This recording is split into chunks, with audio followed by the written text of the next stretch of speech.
निरहुआ का वो पहला गाना जिसने एक दिन में दिनेश लाल यादव को बना दिया था सुपरस्टार। जब गाना रिकॉर्ड किया था तब नहीं था पता कि होगा इतना मशहूर, लेकिन रिलीज होते ही गाने ने तोड़ दिए सारे रिकॉर्ड। गाने का थीम ही ऐसा था कि हर भोजपुरी मानस के दिल में उतर गया था निरहुआ का पहला गाना। देखिए कैसे सुपरस्टार के मन में आया था गाने का थीम और क्यों ये गाना आज भी है हर भोजपुरी लवर की पहली पसंद। बीजेपी सांसद और भोजपुरी सुपरस्टार दिनेश लाल यादव उर्फ निरहुआ किसी परिचय के मोहताज नहीं है। निरहुआ की फैन फॉलोइंग का अंदाजा आप इसी बात से लगा सकते हैं कि कई बॉलीवुड स्टार भी उनके सामने फेल हैं, लेकिन दिनेश लाल निरहुआ बने कैसे और कैसे निरहुआ रातों रात स्टार बने, ये कहानी भी उतनी ही दिलचस्प है जितनी दिलचस्प निरहुआ की फिल्में होती हैं। निरहुआ के करियर का पहला गाना जिसने एक रात में ही मकबूलियत की हदों को पार कर दिया था, उसकी कहानी उतनी ही दिलचस्प है जितने दिनेश लाल से निरहुआ बनने की कहानी। आज आपको निरहुआ की सफलता का राज बताएंगे, लेकिन पहले आप बताएं कि दिनेश लाल यादव निरहुआ आपको किस किरदार में ज्यादा पसंद हैं, एक नेता और या फिर एक अभिनेता। आपकी राय क्या है हमें कमेंट करके जरूर बताएं।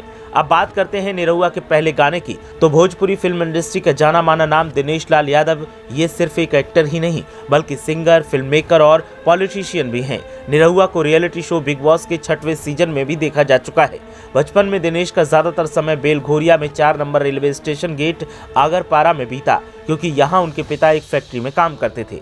फर्श से अर्श तक का सफर तय करने वाले दिनेश लाल यादव को निरहुआ के नाम से ज्यादा जाना जाता है। क्या आप जानते हैं कि ये नाम कैसे पड़ा? सिर्फ यही नहीं, उनका सबसे पॉपुलर गाना है निरहुआ सटल रहे। इस गाने के पीछे की कहानी बहुत ही मजेदार है।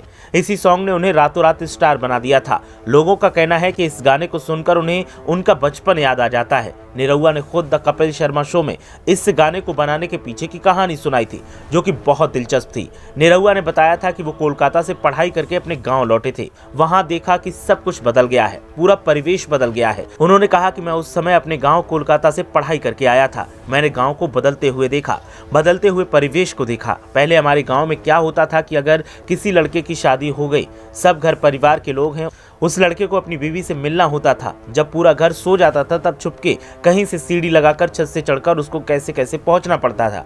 निरहुआ ने आगे बताया कि ऐसा क्यों होता था। उन्होंने कहा उस जमाने में ऐसा इसलिए होता था क्योंकि हमारे जो पुराने लोग थे उनका मानना ये था कि नहीं अभी लड़का पहलवानी कर रहा है तो मैं तो खटिया दरवाजे पर ही बिछाकर सोऊंगा। और ये सच है। मेरा एक दोस्त था राजेश, उसकी शादी हो गई, उसके पिता लाठी लेकर घर के बाहर बैठे हैं। उसके बाद रात को हम लोग गए और उसके घर पीछे से सीढ़ी लगाई और उसको बोले कि चढ़ जाओ। जब तक वो चढ़ रहा था तब तक उसके पिता को शक हुआ और वो लाठी लेकर आ गए। तो वो छत पर पहुंच चुका था, लेकिन हमको और हमारे दूसरे दोस्त को बहुत पिटाई लगी। उसको बोला कि उतरो, तो वो बोला कि अब हम नहीं उतरेंगे। निरहुआ आगे कहते हैं ऐसे में उस समय ऐसा गाना होता था जो मेरे भैया गाते थे।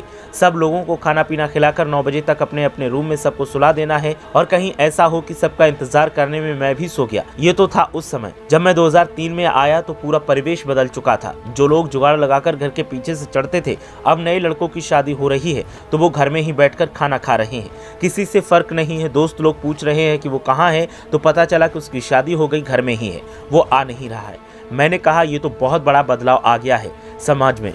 फिर मैंने ये गाना बनाया। दिनेश लाल यादव का निरहुआ कैसे पड़ा नाम, इस बारे में भी उन्होंने बताया था कि वो अपनी फिल्म चलत मुसाफिर मोह लियोरे में काम कर रहे थे। उस समय उनका एक एल्बम आया था जिसका नाम था निरहुआ नाम है। उस वक्त लोगों को लगा कि उनका असली नाम निरहुआ ही है, बस तभी से लोग उन्हें इसी नाम से बुलाने लगे और उनका ये नाम पड़ गया।